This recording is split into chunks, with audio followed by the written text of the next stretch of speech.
I'm Mackenzie, 29, and my Seattle apartment isn't just a place. It's my victory trophy after years of struggle. For 3 years, this has been my sanctuary from my controlling parents and entitled sister Brooke.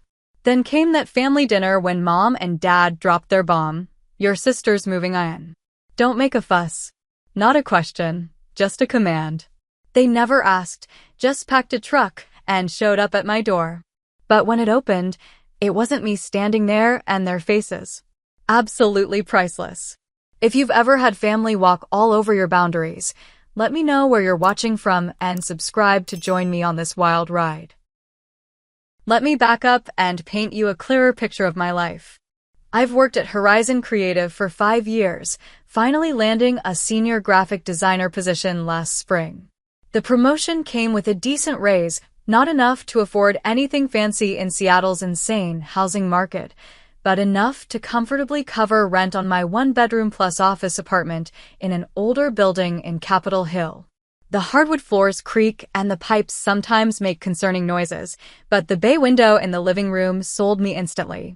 I've made it mine with second-hand furniture I've slowly upgraded, plants that somehow haven't died, and walls decorated with both my own designs and art from local creators I admire. This apartment represents something bigger than just a place to sleep. For years, I lived paycheck to paycheck, sometimes with roommates I found on Craigslist, other times crashing on my best friend Grace's couch when things got really tight. I ate ramen for dinner more nights than I care to admit. The graphic design industry is competitive, and breaking in meant taking low-paying jobs and dealing with clients who thought exposure was adequate payment. Each rent check I write now feels like a middle finger to everyone who said my artsy career would never support me. My social circle is small but solid. Grace has been my ride or die since college. She's an elementary school teacher with boundless energy and zero filter. We have weekly wine nights where we dissect everything from dating disasters to workplace politics. My coworker Justin frequently joins us, along with his boyfriend Ethan. These people know the real me. They've seen me at my worst and still choose to hang out with me. Then there's my family, particularly my sister Brooke. Brooke is 32, but acts like she's still in college. Growing up, she was the undisputed favorite child. When we were kids, my dance recitals were often missed because Brooke had a cold or needed help with homework. My 10th birthday party was canceled because Brooke, then 13, had gotten detention and Mom and Dad were too stressed to handle a house full of kids. Meanwhile, Brooke's 13th birthday featured a professional DJ and catering. This pattern continued into adulthood. Brooke has never held a job longer than 8 months. Her resume reads like a tour of the city's retail and restaurant scene. She's always quitting because a manager had it out for her or the environment was toxic. Yet somehow, she always has the latest iPhone and designer clothes. Her relationship history follows a similar pattern. Her latest boyfriend, Troy, lasted almost a year, a record for Brooke. He seemed like a decent guy from the few times I met him, with a stable job in construction management. I wasn't surprised when she called me crying that they'd broken up. According to her, he was controlling because he suggested they create a budget together. The real issue is that our parents enable all of this. When Brooke needs money for rent, which is often, they transfer it without question. When she gets fired, it's always the employer's fault.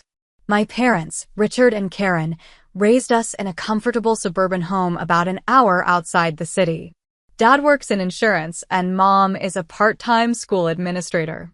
They're not wealthy, but they're stable, something they achieved through careful financial planning, ironically enough. Their parenting style could be described as traditional with a side of manipulation. Family loyalty is paramount, and disagreement is seen as disrespect. Mom specializes in guilt trips that would impress a travel agent. We just want what's best for you really means we know better than you do. Dad prefers the direct approach, stating his opinion as fact and expecting compliance. Challenging him usually results in him shutting down the conversation entirely. This brings me to that fateful family dinner 3 weeks ago. I try to have dinner with my parents twice a month, partly out of genuine desire to maintain a relationship, partly to manage the guilt that builds up if I go too long without seeing them. This particular Sunday, Mom had made pot roast, my favorite, which should have been my first clue something was up. The meal went smoothly enough, with the usual inquiries about my job and not-so-subtle questions about my dating life. Then came dessert, homemade apple pie with vanilla ice cream. As Mom served it, Dad cleared his throat in that way that signals an announcement is coming. "Mackenzie, we need to discuss something important," he began, his tone immediately putting me on edge. "What's up?" I asked, trying to sound casual while mentally calculating when I'd last called or visited, wondering if I'd forgotten some family obligation. "It's about your sister," Mom interjected, placing a hand on Dad's arm. "She's going through a rough patch. Troy broke up with her," Dad continued, his voice carrying a note of annoyance that suggested he thought Troy was the one making a mistake. "Kicked her out of their apartment." "Oh!" I wasn't surprised, just sad for her. "That's tough. Is she staying with you guys for now?" The look they exchanged made my stomach drop. "Well, that's what we wanted to talk about," Mom said, her voice taking on that sugary quality that meant I wasn't going to like what came next. "Your sister's moving in with you." I nearly choked on my pie. "What?" "Your sister's moving in. Don't make a fuss," Dad said firmly. "She needs a place to stay, and you have that extra room you use as an office." It makes perfect sense. It didn't make any sense at all. They hadn't asked, they were telling me. As if my apartment, which I paid for with my own money, was somehow community property. "Did Brooke ask about this?" I managed, trying to keep my voice steady. "She's embarrassed," Mom explained. "You know how proud she is. But she needs family right now." "I can't just." "It's already decided," Dad interrupted. "The truck is packed. She'll move in this Saturday." And just like that, my sanctuary was being invaded, my boundaries trampled, and my opinion deemed irrelevant. All in the space of a 5-minute conversation over apple pie. My fork clattered against the dessert plate as I set it down, appetite gone. "Wait a second. You can't just decide this without talking to me first." Dad's eyebrows rose in that way that had intimidated me since childhood. "We're talking now." "No, you're telling me after you've already made the decision," I countered, feeling heat rise to my face. "My apartment is tiny. It's a 1-bedroom with a small office, not a 2-bedroom. You have that little office space," Mom pointed out, as if I might have forgotten my own floor plan. "Brooke doesn't need much room. She can make it work." "That's my workspace," I explained, trying to keep frustration from seeping into my voice. "I work from home 2 days a week. All my supplies are there, my drawing tablet, my reference books. You can move that stuff into your bedroom," Dad dismissed with a wave of his hand. "Plenty of people work from their bedrooms." I took a deep breath, trying another angle. "Having another person will increase all my expenses, utilities, internet, groceries. I just got this promotion, but Seattle isn't cheap." "Brooke will contribute," Mom assured me, though her lack of eye contact told me even she didn't believe this. "Once she gets back on her feet." "And when will that be?" I pressed. "How long is this arrangement supposed to last?" Another exchange of glances between my parents. "Well, we can't put an exact timeline on it," Mom hedged. "Until she's stable again." Which could be weeks, months, years. The last word came out sharper than I intended. "That's what family does," Mackenzie, Mom said, her voice taking on that martyred tone I knew so well. "We help each other without counting the cost or watching the clock. I would think you'd want to be there for your sister during this difficult time." Dad leaned forward, elbows on the table. "This isn't a negotiation. Brooke needs help, and you're in a position to provide it." End of discussion. As if summoned by her name, the front door opened, and Brooke walked in. Her eyes were red-rimmed, but her makeup was flawless as always. She glanced at the table, immediately reading the tension. "You told her," she asked quietly, hovering in the doorway like a Victorian heroine about to faint. "We're discussing it," Mom said, reaching out a hand to draw Brooke to the table. Brooke sat down, immediately reaching for her water glass. "I know this is a lot to ask," she said, her voice trembling slightly. "I wouldn't if I had any other option." "What happened with Troy exactly?" I asked, trying to understand the situation better. Brooke's eyes welled with tears. "He's been so controlling about money lately, checking all the credit card statements, questioning every purchase. Then he found out about the Nordstrom card and just exploded. Said I had a shopping addiction." She sniffled delicately. "Can you believe that? Just because I like nice things." I could believe it, actually. This wasn't the first time Brooke's spending had caused problems. Last Christmas, she'd asked to borrow my credit card for one small gift and maxed it out on designer boots and a handbag. For herself. "And your apartment?" I asked. "It was in his name," she admitted. "He gave me 2 weeks to find somewhere else." "What about your job at the boutique?" Last I heard, she was working at an upscale clothing store in the mall. Another tear slipped down her cheek. "They let me go. Something about too many tardies, which is so unfair because the bus is always late." The full picture was becoming clearer. This wasn't just a bad breakup, it was Brooke's life imploding on multiple fronts. Again. "Honey," Mom interjected, "we've already promised Brooke she can stay with you. We would take her in ourselves, but you know your father's allergies have been acting up and the spare bedroom is being painted." Dad's mysterious allergies always seemed to flare up when it was convenient. The spare bedroom had been being painted for approximately 3 years. "I tried staying with Heather," Brooke added, referring to a friend I'd met once or twice, "but her boyfriend is there all the time and they fight constantly. I barely slept. And I've already helped her pay off some of her credit card debt," Dad added, as if this contribution absolved him from further responsibility.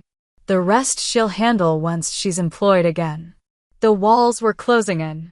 Every objection I raised was met with a counter, every concern dismissed. The decision had been made before I even walked through their door tonight. "I need to think about this," I finally said, standing up from the table. "This is a big change and I need some time." "There's nothing to think about," Dad replied firmly. "The truck is rented. We'll be at your place Saturday morning at 9 a.m. I said my goodbyes shortly after, declining offers of leftover pie and additional guilt. The drive home was a blur of frustration and betrayal. My phone buzzed repeatedly with texts from Brooke. "Can't wait to be roomies again. Just like when we were kids. Do you think my queen bed will fit in the office? Should I bring my Vitamix, or do you have a good blender?" Each message increased my anxiety. Memories of sharing a room with Brooke as teenagers flooded back, my journals read, clothes borrowed without asking and returns stained, friends monopolized. Now it would be my professional equipment at risk, my carefully cultivated peace disrupted.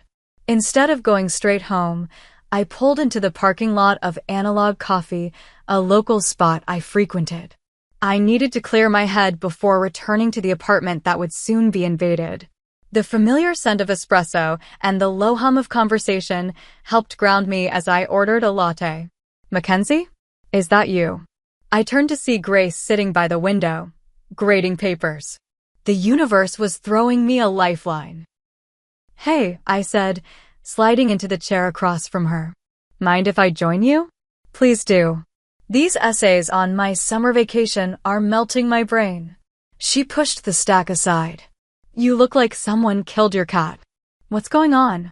And so I told her everything, the words tumbling out in a rush of frustration and panic. Grace listened, her expression shifting from surprise to outrage on my behalf. "They can't just decide this for you," she said when I finished. "It's your apartment. Your name on the lease. You know my parents. Once they've made up their minds, then unmake it for them," Grace said firmly. "Tell them no. I've tried saying no to my family. It never works." I stirred my latte absently. Either they wear me down or I give in to avoid the conflict. And now they've already promised Brooke. Grace was quiet for a moment, tapping her pen against her mug. Then her eyes lit up in that way that usually preceded either a brilliant idea or a terrible one. "What if," she said slowly, "the office wasn't available?" "What do you mean?" "I can't remodel in 5 days."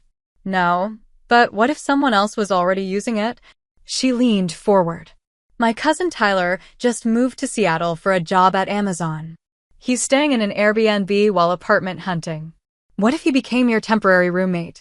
I blinked at her. "You want me to move a stranger into my apartment to prevent my sister from moving in?" "Not a total stranger.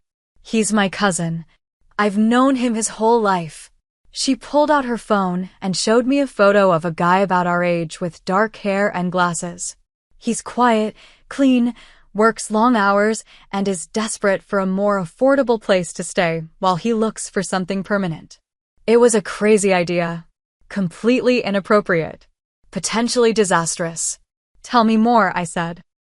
Grace's coffee shop suggestions snowballed faster than I could have imagined.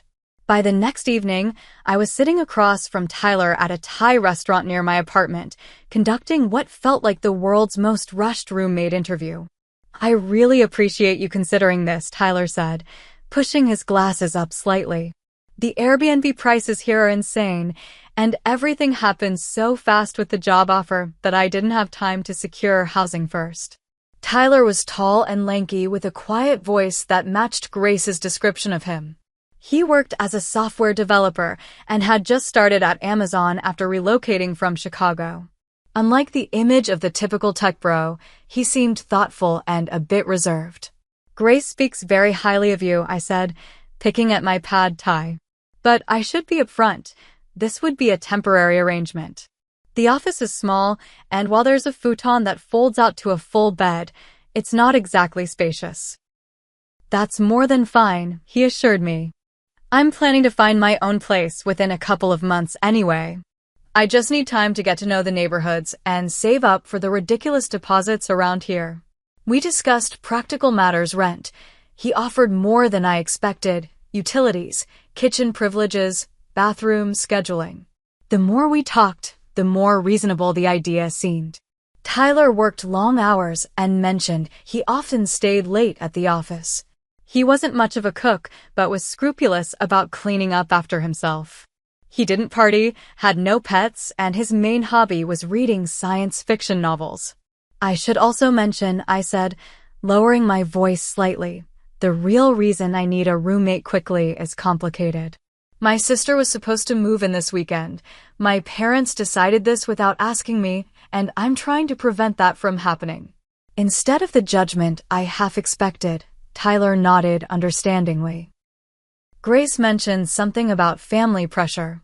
"I get it. My mom still tries to plan my life from 1,000 miles away. You don't think it's terrible of me to block my sister?" He considered this before answering.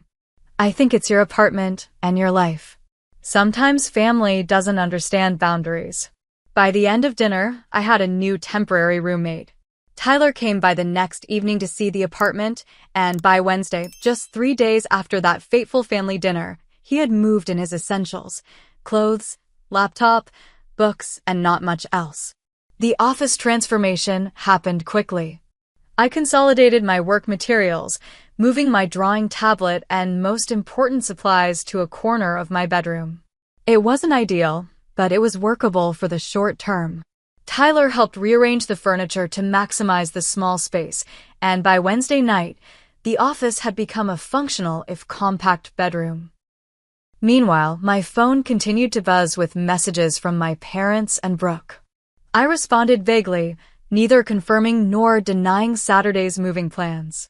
Dad called twice, but I let it go to voicemail, texting later that I was in meetings.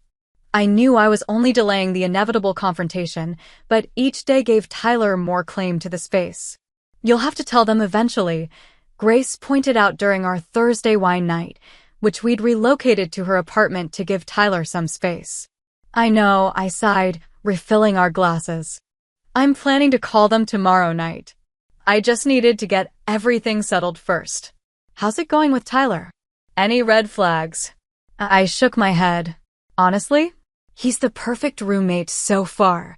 He makes virtually no noise, cleans up after himself, and even brought home a French press coffee maker for the kitchen as a thank you gift. Told you he was a good egg, Grace said, looking smug. The quiet ones often are. It's weird, though, I admitted. I've spent 3 years creating this perfect solo space, and now in the span of a week, I've got a roommate. Even if it's to prevent a worse roommate situation. Sometimes the devil you choose is better than the devil thrust upon you, Grace said with mock wisdom. Or in this case, the angel you choose versus the demon sister. Brooke's not a demon, I said automatically, the lifetime habit of defending my sister kicking in despite everything. She's just a lot of trouble, Grace muttered into her wine glass. Back at my apartment that night, I found Tyler reading on the couch, a cup of tea on the coffee table. He started to get up when I entered. Don't move on my account, I said. There's plenty of room. He settled back down as I kicked off my shoes. How was wine night? Therapeutic, I answered, flopping into the armchair. Grace sends her love, by the way. She texted earlier to make sure I wasn't secretly an axe murderer, he said with a small smile. Apparently, she's having second thoughts about setting you up with a relative stranger. Are you? An axe murderer, I mean. Not currently, he replied. Too much effort. I prefer my job's slower method of soul destruction. I laughed, surprised by his dry humor. First week at Amazon that bad? Let's just say I understand why they have crying rooms. He marked his place in his book. How about you? Ready for tomorrow's family confrontation? I groaned. Not even slightly. Part of me is tempted to just not be here when they arrive. Would that help in the long run, though? No, I admitted. It would just delay the inevitable and probably make it worse. I chewed my lip thoughtfully. I should call them tonight, give them a heads up. Want me to make myself scarce for that conversation? I considered the offer, then shook my head. No need. I'll take it in my room. But I didn't make the call that night, or the next morning. Each time I picked up my phone, I found a reason to put it down again. I told myself I was waiting for the right moment, but in truth, I was avoiding conflict just as I always had. Friday evening arrived with still no direct communication about the changed situation. Tyler and I were sharing a pizza and watching a documentary when my phone buzzed with a text from my mother. Don't forget, we'll be there at 9 a.m. tomorrow with Brooke's things. Please make sure the office is cleared out. Love you. I stared at the message, anxiety churning in my stomach. Tyler glanced over, raising an eyebrow. They're still coming tomorrow, I said, showing him the text. I never told them. What are you going to do? I took a deep breath.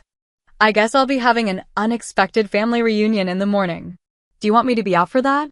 Tyler asked. I can make myself scarce for a few hours. I considered this, then made a decision that would change everything. Actually, if you don't mind, I'd like you to be here. I straightened my shoulders. In fact, I think you should answer the door. Saturday morning arrived with gray skies and a steady drizzle, typical Seattle weather that matched my mood perfectly. I'd barely slept, rehearsing conversations in my head and imagining worst-case scenarios. Tyler and I were having coffee at the kitchen counter, an island of calm before the storm. You sure about this? He asked, glancing at the clock. It was 8:45 a.m. No, I admitted, clutching my mug like a lifeline. But I'm out of options and time. We could still call them, he suggested. Give them a heads up. I shook my head. They'd just try to talk me out of it, or worse, show up anyway and demand that you leave immediately. At least this way, they'll be too shocked to have a prepared response. Tyler nodded, adjusting his glasses. For what it's worth, I think you're doing the right thing. Standing up for yourself isn't wrong, even if it feels uncomfortable.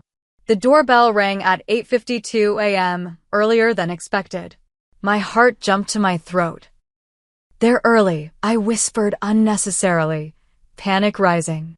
Through the window, I could see my parents' silver SUV double-parked in front of the building. Behind it was a small rental truck that presumably contained Brooke's possessions. Tyler set down his coffee. I can still stay in the room if you'd rather handle this yourself. For a brief moment, I was tempted to take the offer, to fall back into old patterns and handle the conflict alone. But something had shifted in me over the past week.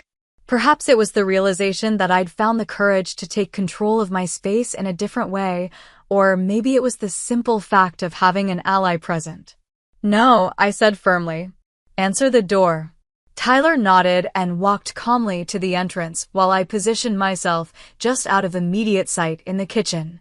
The doorbell rang again, more insistently this time, followed by a knock. I heard the door open and held my breath. Can I help you? Tyler's voice was polite but confused, exactly as we'd discussed. There was a moment of complete silence. I think we have the wrong apartment, my father's voice finally said, uncertainty clear in his tone.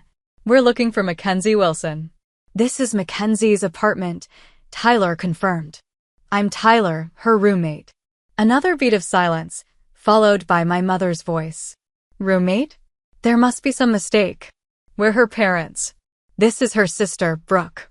I could picture the scene perfectly. My father's face reddening, my mother's bewildered expression, Brooke's mouth hanging open in shock. It was time to make my appearance. I stepped around the corner and into view. Hi, Mom. Dad. Brooke. You're early. My father's eyes darted between Tyler and me, confusion morphing rapidly into anger. What's going on here? Who is this man? Before I could answer, my mother pushed past Tyler into the apartment, her gaze immediately falling on his belongings. The stack of books on the coffee table, the laptop on the desk in the corner, the jacket hanging by the door. Mackenzie Jane Wilson, she said, using my full name as if I were still a child. What have you done? Brooke remained in the hallway, her expression shifting from shock to hurt to anger in rapid succession. You got a roommate to keep me out? Her voice rose on the last word, causing the door to apartment 4B to crack open as my neighbor Mrs. Garcia peeked out curiously. Can we please take this inside? I said, mortified at the public spectacle. Mrs. Garcia, sorry for the noise. No problem, dear, she replied, clearly not meaning it and in no hurry to close her door. My father stepped into the apartment, his posture rigid. Young man, he addressed Tyler directly, I don't know what Mackenzie has told you, but there's been a misunderstanding. We need you to leave immediately. Tyler stood his ground, calm but firm. Sir, I've signed a rental agreement with Mackenzie. I live here now. Rental agreement? My father's voice rose. Mackenzie, what is he talking about? Brooke chose this moment to enter the drama fully, dropping dramatically onto the hallway floor. I'm going to be homeless, she wailed. My own sister would rather have a total stranger than help family. A door across the hall opened, and now Mr. Peterson was watching too. Perfect. Is everything all right out here? Mr. Delgado, our building manager, appeared at the top of the stairs, attracted by the commotion. We've had noise complaints. 5 minutes into this confrontation, and I'd already managed to involve half the building. My father was staring daggers at Tyler. My mother was inspecting the apartment like she was cataloging violations. Brooke was creating a scene in the hallway, and the neighbors were getting a free Saturday morning show. Everything's fine, I said to Mr. Delgado, my voice strained. Family discussion. We're taking it inside now. Please do, he replied firmly. Or I'll have to ask your visitors to leave the premises. Everyone inside, I said, gesturing to my family. Now. Reluctantly, they complied. Tyler closed the door, mercifully shutting out the curious neighbors. The small apartment suddenly felt even smaller with 5 people inside it. Sit down, I said, pointing to the couch and armchair. Please. My parents took the couch, while Brooke, after a dramatic sniffle, perched on the arm of the couch as far from them as possible. Tyler moved to stand by the kitchen counter, giving us space while remaining present. The moment of truth had arrived. I took a deep breath, unclenching my fists at my sides. The apartment fell silent as everyone waited for an explanation, the only sound the faint ticking of the wall clock and Brooke's occasional theatrical sniffles. "I need everyone to listen to me," I began, my voice steadier than I expected. "Really listen without interrupting." Dad opened his mouth, but Mom placed a hand on his arm, silencing him. I took that as permission to continue. "For as long as I can remember, what I want, what I need, has always come second in this family." The words felt dangerous, like stepping onto thin ice, but I pressed on. When we were kids, Brooke's dance recitals were family events with flowers and dinner celebrations. Mine were attended if it was convenient. My 10th birthday was canceled because Brooke got detention, but her 13th had professional catering and a DJ. "That's not fair," Mom started, but I held up my hand. "Please, let me finish." She pressed her lips together, clearly unhappy but complying. This pattern never stopped. In college, when I needed help with tuition, I was told to take out loans because you were helping Brooke with her maxed-out credit cards.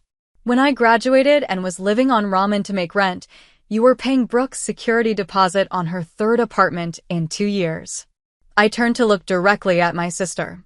"Brooke, I love you. You're my sister. But this isn't about not wanting to help you. This is about the fact that once again, Mom and Dad decided what would happen with MY life, in MY home, without even asking me." Brooke's expression was hard to read, part hurt, part defiance, but also something else.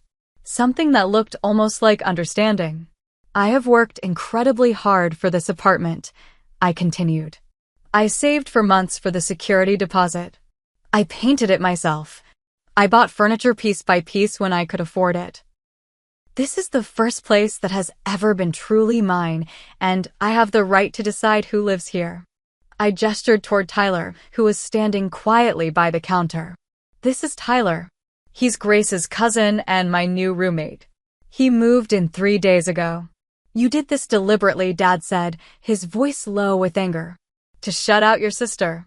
"Yes," I admitted, refusing to sugarcoat it. "I did. Because for once, I decided to prioritize what I needed instead of what everyone else wanted from me." "So you'd rather have a stranger in your home than your own sister?" Mom asked, her voice thick with disappointment. "He's not," I began, but Tyler stepped forward slightly. "If I may," he said politely. "I understand this is a family matter, and I'm an outsider here. But Mackenzie and I have a legal roommate agreement. I've paid rent and moved my belongings in. I'm happy to give you privacy to discuss this further, but I wanted to make the situation clear." Dad turned his glare on Tyler. "And who exactly are you? Where did you come from? How do we know you're not taking advantage of our daughter?" "Dad," I exclaimed, mortified. "It's a fair question," Tyler replied calmly. "I'm Tyler Ramirez. I recently moved to Seattle from Chicago for a software development position at Amazon. I'm Grace's cousin, you can call her to verify that. I needed temporary housing while I searched for an apartment, and Mackenzie needed a roommate. It was mutually beneficial." "Mutually beneficial," Dad repeated sarcastically. "While your own sister is left without a place to live. That's cold, Mackenzie.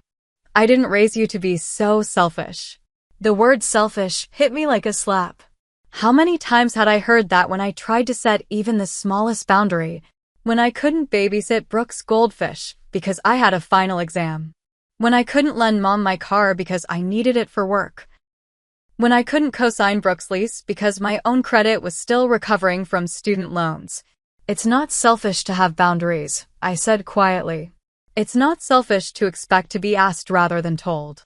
It's not selfish to want some control over my own living space."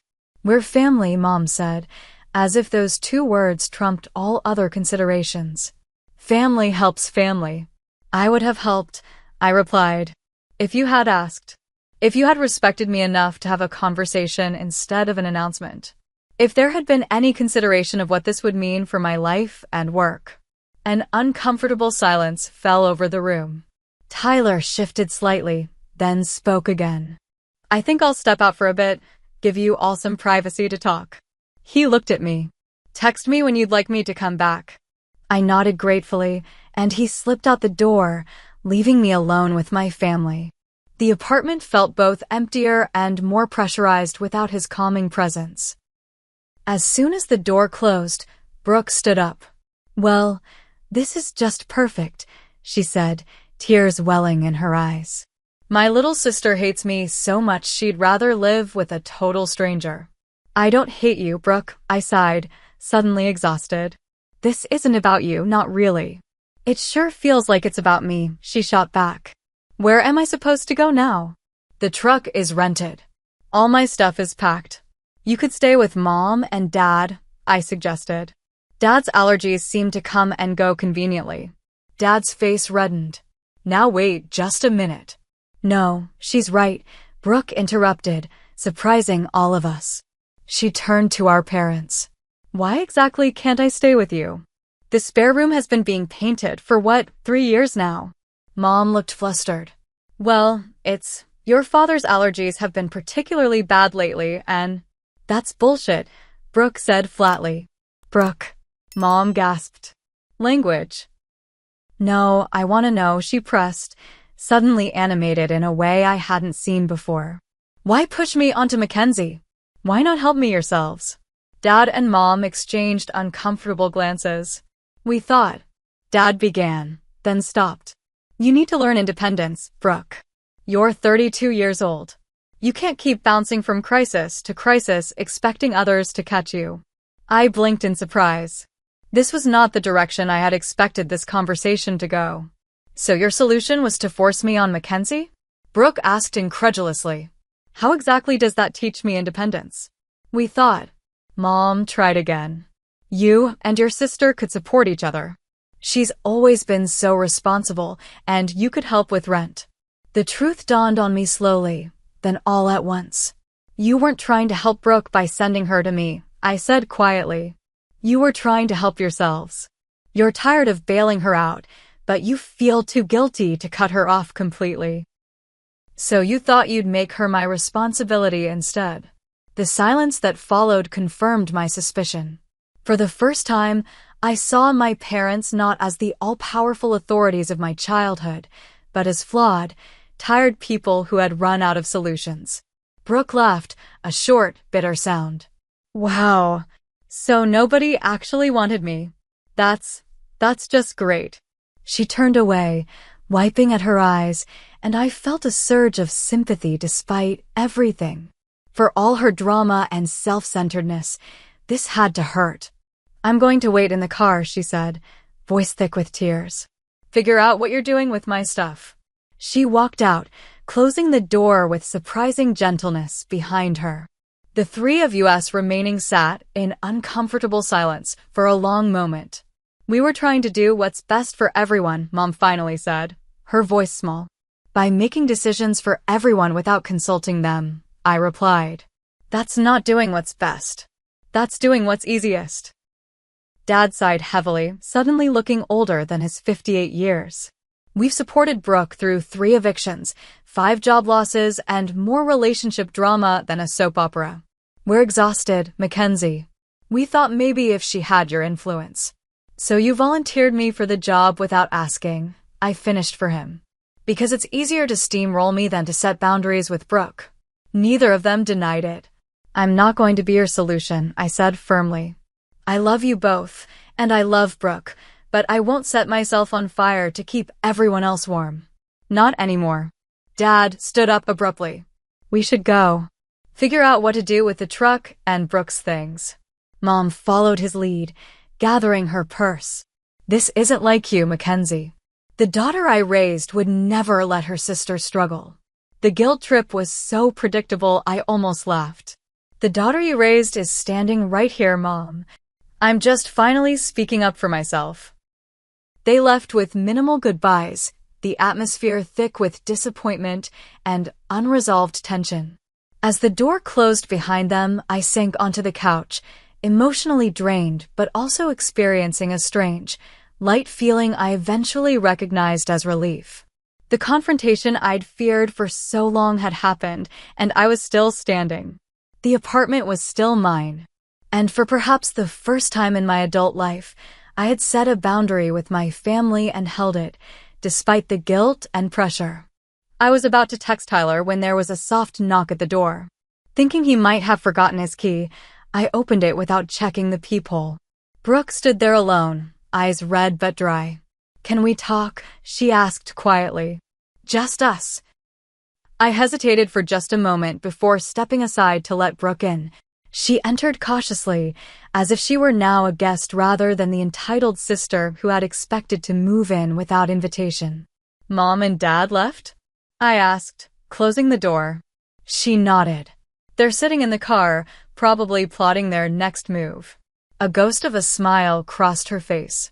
"Dad's doing that thing where he taps the steering wheel and mutters to himself." I knew exactly what she meant, the familiar gesture our father made when his plans were derailed. Despite everything, I found myself smiling too. "Do you want some coffee?" I offered, moving toward the kitchen. Tyler bought a French press. "Sure," she said, perching on the edge of the couch. "He seems nice." "Grace's cousin, you said?" I busied myself with the coffee preparation, grateful for the distraction. "Yeah, he just moved here from Chicago. Works at Amazon." "And you just happened to find a roommate the exact week I needed a place to stay?" I paused, then decided honesty was the only path forward. "I called Grace in a panic after dinner Sunday night. She suggested Tyler as an alternative to you moving in." Brooke nodded slowly, absorbing this. "So you really didn't want me here that badly?" I turned to face her. "It wasn't about not wanting you, Brooke. It was about not wanting to be told what would happen in my own home. It was about years of feeling like my needs always come second." I poured the coffee and brought 2 mugs to the living room, settling into the armchair across from her. Tyler had texted that he was getting breakfast at the cafe down the street and would be back in an hour, giving us plenty of time to talk. Brooke wrapped her hands around the mug but didn't drink. "You know what's weird? When Mom and Dad told me I'd be staying with you, I didn't want to. This surprised me." "You didn't?" She shook her head. "I wanted to say no. I knew your place was small, and we haven't exactly been close lately. But they insisted it was the only option, that you'd be fine with it." She trailed off, staring into her coffee. "It was easier to go along with it than to argue." "I know that feeling," I said quietly. "I'm sure you do." She finally looked up at me. "We've both been playing our assigned roles for so long, haven't we? You're the responsible one, I'm the mess. You achieve, I fail. You save, I spend." I'd never heard Brooke speak with such self-awareness before. "When did you become so insightful?" A small, sad smile. "Therapy. For the past 6 months, actually. Troy's idea, originally. My shopping." She hesitated. "It's not just liking nice things. It's an addiction. I buy things when I'm anxious or sad or empty. The high lasts about 5 minutes, then the guilt sets in, but by then I've already spent money I don't have." This was more honesty than Brooke had shown in years. "I didn't know you were in therapy." I didn't tell anyone. I was embarrassed. The perpetual screw-up finally admitting she screwed up. She took a sip of coffee. I was making progress too. Had a budget, was sticking to it mostly. Then Troy found the Nordstrom card I'd hidden and realized I'd lied about stopping. He said he couldn't trust me anymore. "I'm sorry," I said and meant it. "That must have been hard." "It was. Is." She set down her mug. "The truth is, Mackenzie, I'm jealous of you." "I always have been." I nearly choked on my coffee. "Jealous? Of me? But you were always the favorite." "The favorite screw-up," she corrected. "They expected nothing from me and everything from you. And you delivered. Good grades, solid career, financial independence. Meanwhile, I'm 32 and back to square one. Again." I'd never considered our family dynamic from this perspective before. Had my resentment of being held to higher standards blinded me to the damage done by expecting nothing of Brooke? "For what it's worth," I said carefully, "I was always jealous of how easily things seemed to come to you. The social stuff, making friends, dating. You were always the fun one, the pretty one." Brooke laughed. God, we're a mess, aren't we? Each envying what the other had, neither of us seeing the whole picture. A comfortable silence fell between us, more honest than any conversation we'd had in years. So what now? I finally asked. What are you going to do? She sighed. I don't know. I can't stay with Mom and Dad. That would be a disaster for my therapy progress. Most of my friends are partiers who would be terrible influences. What about Heather? You mentioned staying with her before. She and her boyfriend broke up 2 days ago. He moved out, but she can't afford the rent alone. She's looking for a roommate, actually. Brooke looked thoughtful. I hadn't considered it because Mom and Dad were so set on me staying with you, but maybe that could work, I encouraged. You said you were friends, right? Since college. She's one of the few friends who knows about my therapy and shopping issues. She'd be supportive, not an enabler. I could see the wheels turning in Brooke's mind as a plan began to form. Her place is closer to downtown too, which would be better for job hunting. Speaking of which, I ventured, what kind of job are you looking for? Brooke tucked her hair behind her ear, a gesture I remembered from childhood when she was feeling uncertain. I've been thinking about that a lot, actually. I'm good with people, even if I've been unreliable in the past. My therapist suggested looking into something with more structure, maybe administrative work. I might know someone, I said. One of our clients at Horizon is always looking for front desk staff. The pay isn't amazing, but it's steady, and they're pretty flexible if you're upfront with them. Brooke's eyes widened slightly. You'd recommend me? After everything? You're my sister, I said simply. I want to help. Just not by having you take over my home without asking. She nodded slowly. I understand that now. I'm sorry I didn't see it sooner. A text notification pinged on my phone, Tyler asking if it was okay to come back yet. I replied affirmatively, then looked back at Brooke. I think this might be the first real conversation we've had in years, I observed. Probably since before college, she agreed. It's nice. Weird, but nice. The door opened and Tyler entered, carrying a bag from the bakery downstairs. He hesitated when he saw Brooke. Sorry, should I? It's fine, I assured him. Tyler, this is my sister Brooke. Brooke, this is Tyler. The roommate, Brooke said, standing to shake his hand. Sorry about the drama earlier. Tyler accepted her handshake with a polite smile. Family is complicated. I get it. I should go, Brooke said.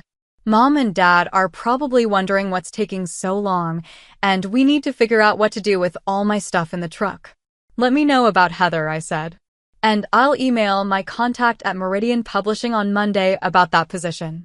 Thanks, she said, and after a moment's hesitation, stepped forward to give me a quick, awkward hug. For the coffee and everything else. After she left, Tyler set the bakery bag on the counter. That seemed to go better than expected. Surprisingly, yes, I agreed, still processing the shift in our sibling dynamic. We actually talked. Like adults. And your parents? I sighed.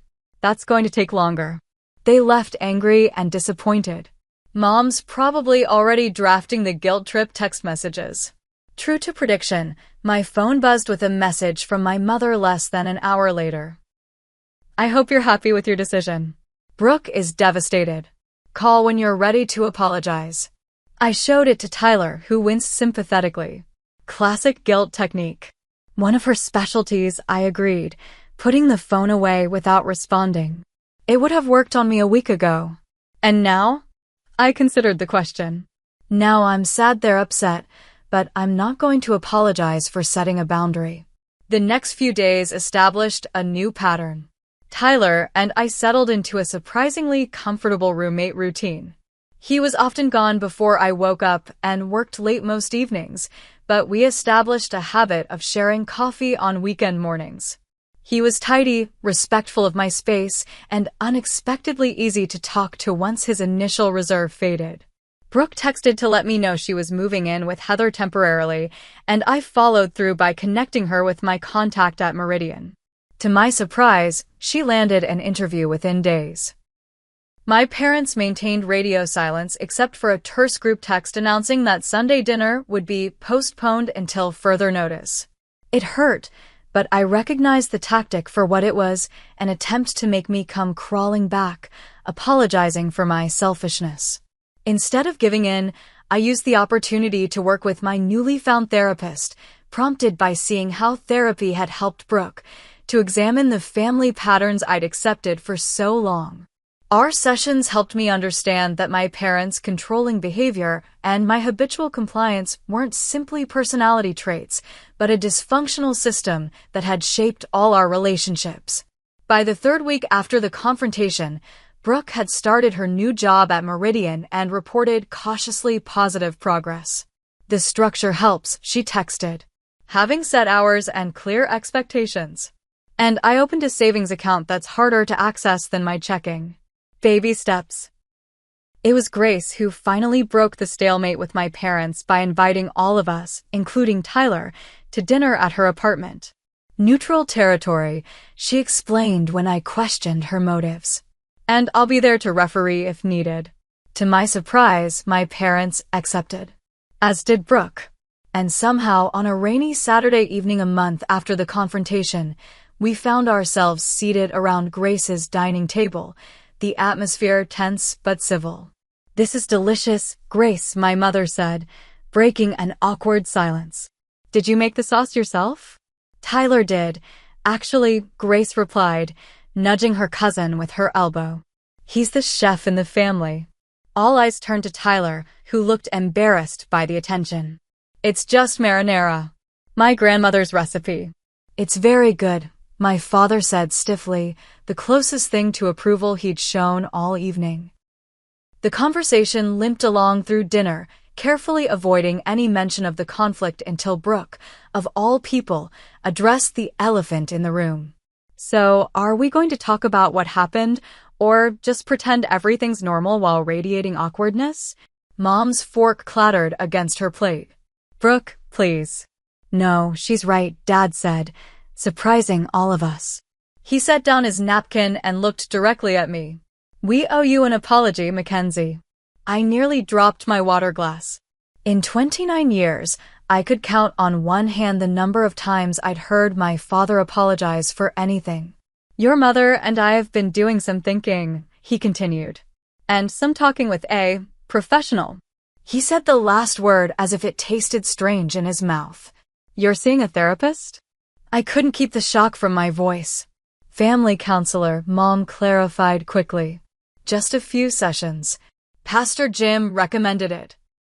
"The point is," Dad pressed on, "we've recognized that we may have been overly directive in our approach." "Controlling," Brooke translated. "The word is controlling, Dad."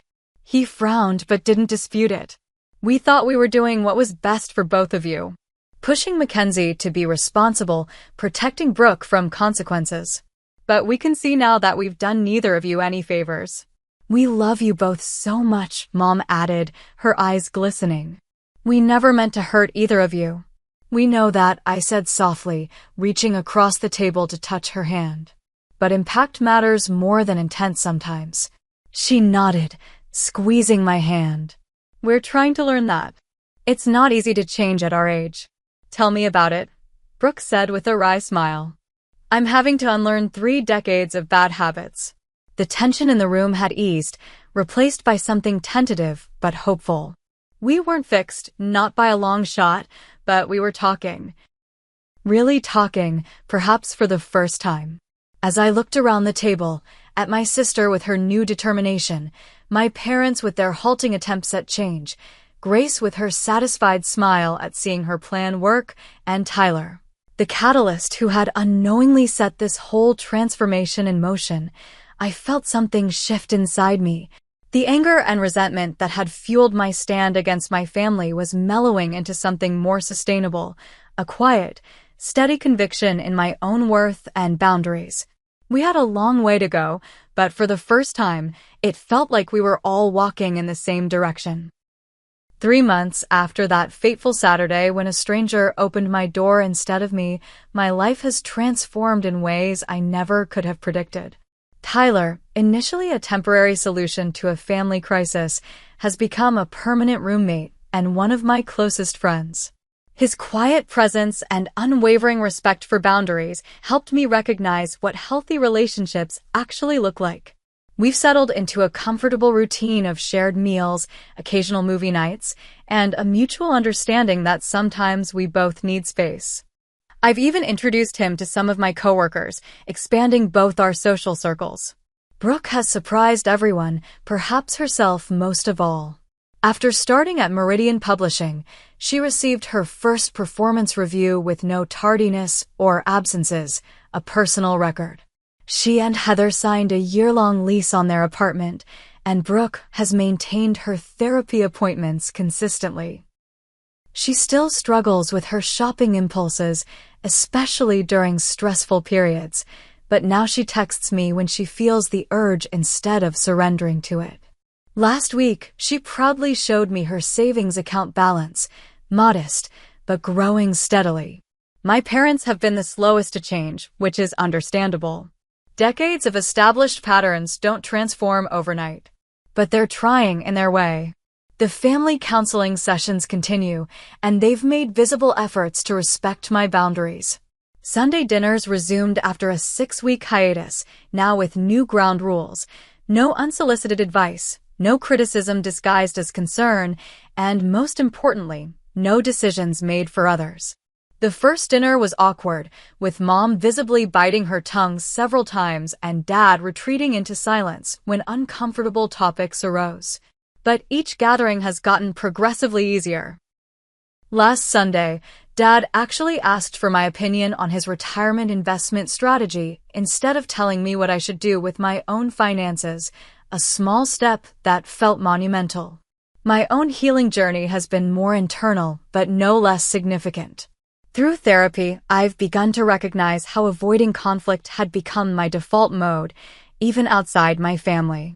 I said yes to projects I didn't have time for, accepted blame that wasn't mine, and swallowed my opinions to keep peace.